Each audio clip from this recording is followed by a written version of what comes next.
We got maybe about an inch and a quarter of rain over the last 24 hours, about an inch and a half. My field is starting to flood, and so I'm just sitting here with my cattle in the front. I got the cattle in the back, and I can see them from here.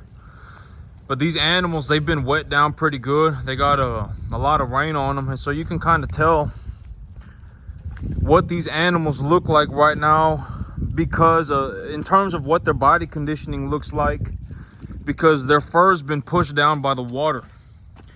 And so if you take a look around at the calves, I would say that this calf right here and that red calf right there and that calf right there, these three animals right here, when I go around to the sale barns and I look for an animal, actually this animal, but a little bit short, but I mean, even that right there is okay. If you take a look at the animals, this is a very good example of what I look for when I go to the sale barn. If you take a look at them, they may all look a little bit differently. They're all going to look a little bit different, right? Because I mean, there's all sorts of genetics of cattle. There's all sorts of genetics. Some of them have red fur, some of them have black fur, some of them have whatever A, B, C, D, X, Y, Z. But if you take a look, I think that this is a very good thing. Objectively, this is a very good thing for me to tell people in terms of good information, is that if you look at the animals, you're gonna be able to see that in terms of how long their legs are, and they don't have any horns on them. If they do have horns, they have little nubby horns on them. I don't buy anything with horns on it. And if you take a look at the coat of their color, a majority of them, except for that one over there, that's called a painted or a brindle calf. They got the white spots on it, that one right there. Other than that, the other animals, they're all practically solid coated, but a white face is also okay. A white face, if they have a solid black coat and a white face, that's okay too. I got them going around on the grass. But if you take a look at the animals, you're going to be able to see that their legs are long. A lot of these animals are real long-legged, and they got good old thick bodies on them. And when I go to the sale barn and I purchase cattle, this is what I mean by number 1 to 1.5 type medium large frame animal. I know I say that all the time. 1 to 1.5 type medium large frame animal. Body conditioning score, when I buy them, if they're real skinny, if they're real small, if they're real small, I don't really mind if they're a body conditioning score 3. But the thing is that a lot of these animals, if they're real young, right? If they're real young and if they're at a body conditioning score of 3, the chances of them getting sick go up drastically. And so if you buy a real thin, small animal, like if they're a body conditioning score of 3, like you're able to see multiple ribs on the animal and stuff like that, I would be very careful. That animal, just understand you're going to really have to keep your eyes on that animal, and you're going to have to make sure that animal gets squared away. You may need to give it antibiotics. You may even need to put it on milk.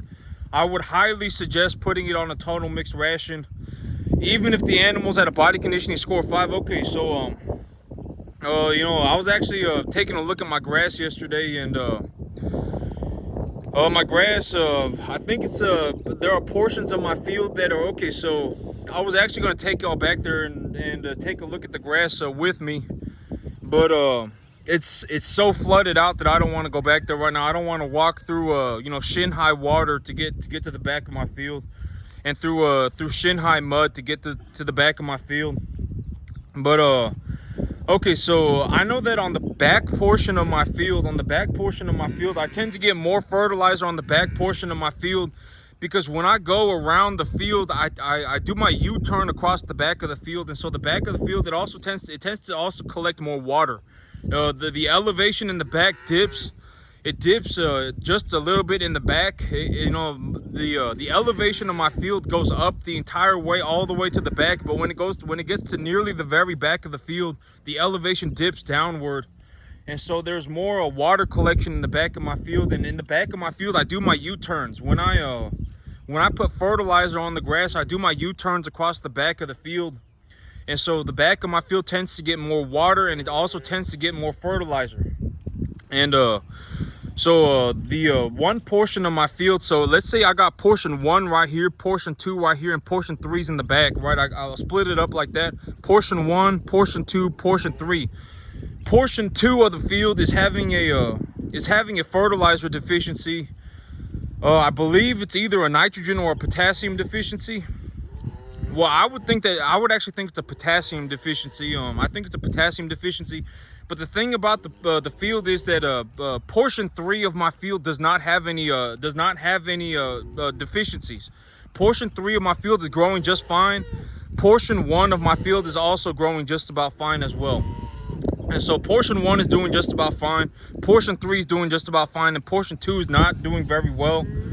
And so when I look at my field, you know, I've always said, you know, I'm looking to objectively get better, right? And so when I look at portion 2 of my field, I would anticipate that what is going on is that I just did not get enough fertilizer on that portion of the field.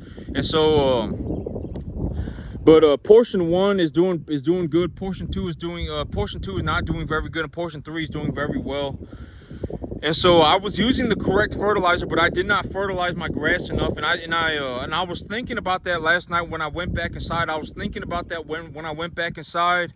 And what I came up with was, you know what? You know, because I've been using this data.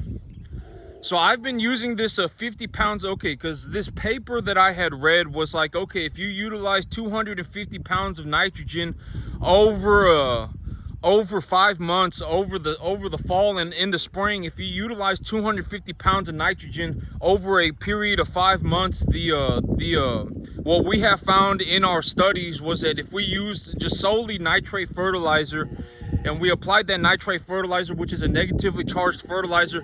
I've always said you don't have to worry about positively charged fertilizers leaching into the soil. You more need to be worried about accidentally throwing positively charged fertilizer into bodies of water, right? Like if you messed up and you accidentally dropped a whole bunch of phosphorus or potassium into a large body of water, you're probably going to be more concerned about that than any sort of leaching. And so because leaching is something that occurs when the negatively charged fertilizer turns into a solution. Like if it rains a whole bunch, or if you apply a whole bunch of irrigation and you got negatively charged fertilizer on your field, the rain will dissolve the fertilizer. The rain will dissolve the fertilizer, and when that fertilizer dissolves into the water, it will create a solution that is negatively charged, and your ground is also negatively charged. So when the rain goes through the soil, it will push the negatively charged fertilizer through your soil. And so, you know, that is you know, so that was the so when I started all of this, I was utilizing okay. And so information, when it comes to data, I am ultimately the final say, right? I have the final say in what I do. I can go and read as many books as I want and do whatever I want, come up with a plan as much as I want, but my feet need to be on my field, and I need to be doing things, right? And so until I do things, it does not matter how many books I read, right? And so, you know, I need to be on my field. My boots need to be on my feet, and I need to be accomplishing things on my field. And so at the end of the day, what it comes down to is that I can plan, and it's very good to have a plan. I'm not saying don't plan. A lot of people, if you don't plan, you're just going to end up wrecking yourself. I mean, you know, when I look at the information that I was utilizing, and then when I take a look and I collect data from my own eyes, what I would anticipate is that the information that I used, 250 pounds of nitrogen over a period of 5 months at 50 pounds of nitrogen per acre, with an average rainfall of about 3 to 4 inches of water a month, which is about what I'm getting right now. I'm getting about 3 to 4 inches of rain a month. You know, over the last 2 weeks, it's been about 2 weeks. We're on like the 20th day of the month, and we've got about 2 to 2.5 inches of rain. And so this is very average rainfall for this area.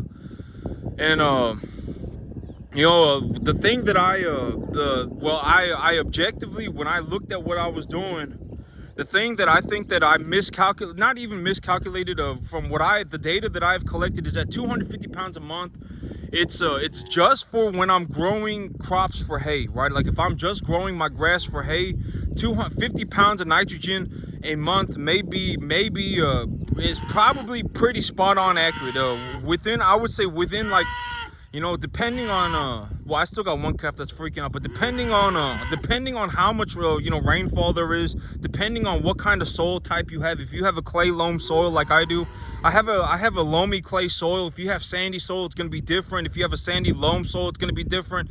If you have whatever soil, but if you have just clay soil, it's going to be different. I have a clay loam soil, right? And so on a clay loam soil, with at about 3 to 4 inches of rain a month, 50 pounds of nitrogen a month is pretty spot on accurate if I was just gonna grow the crop for hay. But in reality, what's happening is that my cattle are walking around and eating the grass, right? And I've already said that the idea of grass is that if I put minerals on the minerals on the field, what will happen is that one way or another, depending on whether the mineral is positively or negatively charged, you know, either but in one way or another, the mineral will need to come in contact with the roots of the plant, and when it comes into contact with the roots of the plant, it is absorbed. And when the sunlight goes through the plant material, it interacts with the cell called the chloroplast. And when the sunlight interacts with the chloroplast, it will create sugar, and sugar acts as energy for the plant. And when energy is introduced to the plant and all of these minerals are accumulated by the plant, there is a chain reaction. The plant absorbs carbon dioxide from the atmosphere via its leaves through microscopic pores on its leaves by exchanging water for the carbon dioxide molecule. And when all of these things happen, the physical structure of the plant is created, right? And so when ultimately, so that physical structure of the plant is created, and when the cattle walk around and eat the grass, they are pulling minerals. So the plant is pulling minerals, and you know, the same calcium that is in the soil, the same nitrogen that is in the soil, is the same nitrogen that is in humans' blood, right? It's the same calcium that is in your bones. It is why when you eat like meat, you are able to obtain the things that you require, because the meat is made out of the same stuff that you are, right? I mean, the soil is made of the same stuff that you are. The grass is made of the same stuff that the soil is made out of, right? It's just, as different life forms, you know, as me as a human being, I am able to metabolize different things, right? As a cattle are able to metabolize different things. Grass is able to metabolize different things. That is the ultimate, long story short, you know, for what is happening. The grass is absorbing minerals out the soil. The cattle are eating the grass, and the grass is essentially just a massive collection of minerals. And when the cattle eat the grass and they absorb the minerals, they are pulling minerals from out of the soil. They are creating their own physical structure. They are gaining weight, right? They are gaining weight, and all of the excess that they do not utilize comes out their rear end. And so ultimately, the soil is a massive collection of minerals. The grass is obtaining the minerals via via its just natural biological processes. The grass is obtaining those minerals, and when the grass obtains those minerals, it's been stored in the plant material. And when the cattle walk around and eat the grass, they are now pulling the minerals from out their digestive system is pulling minerals from out of the grass. And so, you know, ultimately what happens is that the cattle end up gaining weight. The cattle are pulling minerals from out the grass, and the grass is pulling minerals out the field. And long story short, if you put more pressure on the grass, if the grass is, and also when grass is larger, it also requires more minerals. I've always said that a plant's growth is proportional. And so long story short, the 250 pounds of nitrogen that I was applying at 50 pounds of nitrate per acre at a ratio, rough estimate idea of 10-1-7 nitrogen, phosphorus, potassium. The long story short is that was not enough minerals for the grass to develop properly on section 2 of my field. And why do I know that? Because, and it may have also been human error, because on section 1 and section 3 is doing better than section 1, and section 1 is doing better than section 2, and section 1 is still not having any problems. And so it was probably more due to user error, right? I mean, objectively, it was probably my fault. I probably messed it up. And so I'm just going to remind myself, when I go over my field, I need to put more fertilizer on section 2 of my field. I'm probably going to be plowing up my field here in about I would say within 2 or 3 weeks. I mean, I've got I took a look at my grass, and I'm just gonna be honest. I got about 4 to 5 cattle. I got about 5 cattle per acre, and they haven't even made a dent. Not even a dent. I mean, my grass is growing in so fast. I mean, my grass is. I mean, this is a very good example. This is what the field looks like in the back. The field in the back actually looks better than this, right? And I've got the, up until yesterday, yesterday I led 4 cattle in the back, and so I had 18 cattle on 2 acres of grass, and this is what my grass still looks like, right? I mean, I'm grazing my grass at like 9 animals per acre, and my grass still looks like this. And so, and my grass in the back looks even better than this grass here. And so, yep, I need to increase my, but here's the thing is that I would say that right now in the cattle business, I'm probably making about $70,000 a year net take-home pay. That's not including my income tax benefits. That's just cash, the amount of cash that I'm putting in my pocket at the end of every year. Every month, I'm probably pulling in something close to $5,000 to $6,000 a month of net profit just on my cattle business. And so, objectively speaking, I'm not saying that like, oh man, I'm just being as objective as I can. And, one of the, I've always said that I've said repeatedly that I'm looking to objectively get better on my own. I understand that, at this point in time, the chances of someone actually beating me at farming objectively is almost 0%. And if someone actually could become a better farmer than me, the amount that they could beat me by in terms of a monetary amount of money, it just would not be relevant. I mean, it takes me about, it costs me about $550, $700 a month. And I have enough grass to feed, about 100 animals to obesity. And even if someone could beat me, it would not, the $250 a month that they could beat me by, it would not be relevant. The greatest, the reason a lot of people don't do this, if you want to think about it logically, if this was even relatively close to being easy, I would not be the only person doing it, right? I would not be the only person doing it. I legitimately show y'all exactly how much money I make. I show you my checks. I mean, you can go and look up the price of fertilizer on the internet, because the price of fertilizer is a global commodity. I mean, if at this point in time, if you think I'm lying, I've always said, if you think I'm lying, you can write down what I'm saying and just go and look it up for yourself. How much fertilizer should I put on a crop of winter wheat, though? What stage of development? I mean, all of this stuff is on the internet for free. What stage of development should I apply this fertilizer at? I mean, how do I tell if a grass is at a middle to late stage develop a vegetation? I mean, how do I know all these? You can look all this stuff up on the internet for free. That's how I learned it too, right? I mean, I've always said that. And you can legitimately do that. And if I'm lying, you can look it up, and you can, if you have the right answer and I have the wrong answer, then you are, objectively on a better trajectory than me, and I'm very happy for you. I'm very happy for you. There's nothing that, there's nothing for me to gain from you being miserable, or from me, I'm not here, 100% all of my money comes from the cattle business. I don't make any money on YouTube. If you died tomorrow, I wouldn't even know. I mean, I'm just gonna be honest, right? I mean, let's just be as objective as we can. If you wrote down the things that I was saying and looked it up for yourself, oh, how does grass grow? What fertilizer should I put on my grass? How much phosphorus is required for the grass to grow? How much potassium? What kind of soil is this being grown on? Whatever it may be, you can legitimately even go on the internet nowadays and look up the GPS location of you. You can get on the internet and look up your GPS location, and it will legitimately tell you, down to 3 feet, your soil is this type of soil. Down to from 3 to 10 feet, you have this type of soil. From 10 to 15 feet, you have this type of soil. Water permeates through your ground at this rate. The pH of your soil on the top 10 inches is this. The pH of your soil from 1 foot down to 5 foot down. You can legitimately get on the internet and look this stuff up for free nowadays. I mean, it's all there on the internet for free, right? You can legitimately just do it all yourself. That's what I did, right? And, I do everything by myself. Everything that is happening here in front of you right now, I've done it by myself, right? I mean, my grass is growing.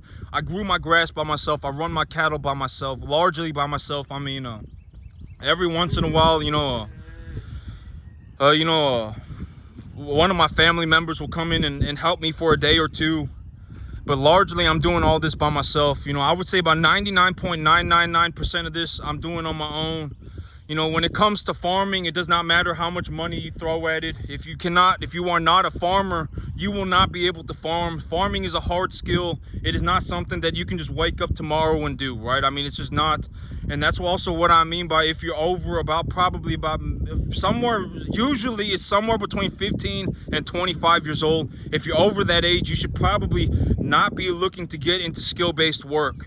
You should probably not do skill-based work because, I mean, I actually take that back. If you're 18 or if you're 25 and you want to do skill-based work, and you understand that if you just put in, even if you just became an expert, you could probably make, 25 to $50 an hour, right? You probably could. But if you really want to get to like the top percentages of farming, you probably will not be able to do it, or anything skill-based. And if you did manage to do it, I'm very happy for you. I'm very glad that you proved me wrong, right? If you proved me wrong, I'm very happy for you. If you are older and you want to get into skill-based work and you do manage to get into the top percentiles of skill, I would be very happy for you. I mean, there's nothing for me to gain from you being miserable. I'm just going to speak as objectively as I can, right? I mean, if I did not start as young as I did, and if I did not put in as much effort as I did, I could not be farming this well. I just couldn't. I'm just going to be honest. And here's a very good way to put it. How many times do you hear somebody say, oh my God, you know what I did to get rich, to get extremely rich? You know what I did? I started farming. And you're not going to hear that from anybody, right? There's a reason for that, and it's because farming is almost impossible. I mean, I'm just going to be honest. For anybody to actually get here, I mean, it's going to take so much time and so much effort. It will be nearly impossible. I mean, maybe 1 in 10 million will make it. If I had 10 million people show up on my front doorstep right now and say, we want to be a farmer, I would be surprised if one of them made it to this level before they quit. A lot of people, out of those 10 million people, 7 million of them probably do have the capacity to make it, right? 70%, I would say, you can make it, plus or minus, maybe 10%, you can make it to this level. Granted that it wasn't like a whole bunch of old people, right? If it was a whole bunch of old people, that would be different. I mean, you're probably not going to be able to make it to this level. Even if you're over 20, you probably cannot make it to this level. And I'm not saying that, if you are 20, I mean, well, I'm going to take that back, because there are some people who are 20 years old and they objectively are headed in the right direction, right? They are, right? I mean, they objectively are, our grass is this level of energy. We chop our hay when it's at this stage of development. We apply this fertilizer on our grass. We do this to collect soil mineral data. I mean, there are people, I'm not gonna, because there are people who are, if you're like in your 20s and you may objectively be on the right path, you may just not have had enough time to develop the skill set that is required to make it to this point. You may just not have, right? And so it's a very, there's a lot of different things that could happen, and if you think you can make it, don't take my advice to heart. I mean, or not gonna say don't look at me and go, oh my God, he told me that I can't make it, and so I'm just gonna give up. I mean, don't think like that. If you think like that, I mean, you probably aren't gonna make it to begin with. There's a lot of different things that could happen. But in terms of how much money is made on a 0.0 and I make so much money running cattle, right? I mean, I make a ballistic amount of money running cattle. I mean, honestly, I have so much grass on my field that I could probably even run 100 animals. I probably could. I could probably run, this is a very good example. I had 9 animals per acre, right? I had 9 animals per acre on my grass on my front yard, and my grass still looks like this. I mean, realistically, I could probably even run 120 cattle on my 10-acre farm, right? If I really wanted to, I probably could, right? I mean, let's just be honest with ourselves. And as of right now, even at 50 animals, even at 45 animals, I'm making like $70,000 a year. Net take-home pay. That's how much money is left over after I've paid for everything, after I've paid for my cattle, after I've paid for my hay, after I've paid for everything, after I've paid for my fertilizer. I still come home with like $6,000 a month. After I paid, income tax, everything, right? I come home with like $6,000 a month. I probably, this is the thing about money is that, like me, I would say that I probably bring home something like a $12,000 to $14,000 a month take-home pay. That's probably about how much money I bring home. if I'm gonna include my cattle business and everything, well, I mean, that's not even including my income tax benefits, right? Like if I included my income tax benefits and my sales tax benefits and my property tax benefits, I mean, you know, that number would go up pretty significantly. But I would say in terms of just the amount of money that I bring home every month, it's about $12,000 to $14,000 a month. And so, you know, and I'm not saying that to be like I'm showing off. I'm just being as objective as I can. You know, maybe if I okay, so what is going on in my head is that maybe if I showed people, because the thing about me is that nobody showed me. I had to figure out all of this on my, practically, I'm not going to say I had to figure it out all on my own, because I did read a lot, right? I read a lot of other people's work, and the effort that I put in may have been my own efforts, but you know, I did read a lot of other people's work. I did not just wake up one day and go, oh, the soil is this and the grass is that, and you know, the cattle died. I did not do that. You know, I did read other people's work, right? And so, you know, but in terms of actually doing the farming, that was on me, right? You know, a book did not plow my field, right? A book did not feed my cattle. And so, you know, at the end of the day, it's like, you know, when I take a look at all of it, you know, it just is what it is, right? I mean, you know, nobody came up to me and showed me, oh man, if you do it this way, you're gonna make, you know, me. It's like me. I make $14,000 a month. I make $7,000 a month running cattle on my 10 acres. I mean, nobody came up to me and said that, right? And so maybe, you know, I can increase the odds of somebody making it, right? I can increase the odds of somebody making it if I just show y'all, you know, what it looks like, right? And if you absorb it from the very beginning, you are more likely to make it, because by the time if you've gone 180 degrees in the wrong direction for a very long time, the chance of you turning around on a dime is almost impossible. And a very good way to put it is that, you know, I've been making these videos for like over a year now, right? For like over a year. I mean, and you know, imagine how far I got in a year. I mean, a lot of people, you don't know when you watch a little video from me, like when you watch a video from me, you're not gonna understand that I did not just wake up one day at this level of farming. Like I did not just wake up one day and was like, I'm this good at running cattle, right? I did not do that. I did not just wake up one day and go, man, I'm this good at growing grass. Oh man, I'm this good at making a business plan. I did not just wake up like that, right? It was a long process. And you're not going to get that idea when you watch a little 20-minute video from me. It's going to look like I just woke up one day and I was very good at growing grass and I was just very good at running cattle, and I just was born making a, you know, I was just born, you know, having $14,000 a month being dropped into my bank account. But that's not how it happened. You know, I had to learn how to grow grass. I'm a first-generation farmer. I had to teach myself how to run cattle. You know, this whole business is my investment portfolio. You know, my business plans, they're not just given to me. I have to make them on my own. I mean, you're not going to understand that portion of it, but that's the portion that you have to do for yourself, because I cannot do that for you. A book will not do that for you. I mean, at the end of the day, it's on you.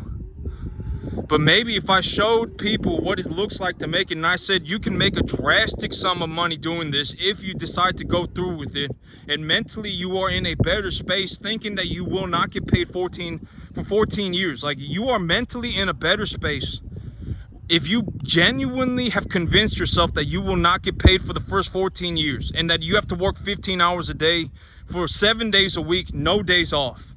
You have to work for 14 years and 15 years, and on the 14th year you will start getting paid. You are better off in that mental space and saying, okay, I still want to do it. You're better off mentally like that than being someone who's like, oh, the world is unfair, you know, I can't believe this guy made it, you know, oh man, you know, mentally, you know, oh man, you know, who's gonna do that? Oh man, this is too hard. You don't want to be in that mental space, right? And maybe if you're fast, maybe you can pick it up and honestly, maybe you can actually honestly pick it up in about 10 years. If you worked every single day, you may be able to pick it up in 10 years. If you worked every single day and you worked 15 hours a day, you might be able to pick it up in 10 years. It might not take 15 years. Who knows, right? Like, I may have been I may have been a little bit slow, right? I mean, I may have, right? For whatever, Lucy, come here. And so it may not take you 15 years. And if I show you from the very beginning, maybe, you know, and you understand objectively this is what you're headed to, maybe you can make it in 10 to 12 years. It may not take you 15 years, but you are mentally better off in a mental space where it's like, oh man, you know, this is going to take me 15 hours a day for the next 15 years of my life, and I probably won't get paid for the first 14 years. You are better, and I'm still gonna do it. You are better off in that mental space than being like, oh, you know, la la land time, right? La la land time, I fell out of heaven at 7. I deserve a better life. You're not gonna get anywhere if you think like that. But that's it for me today, YouTube. Y'all have a good one.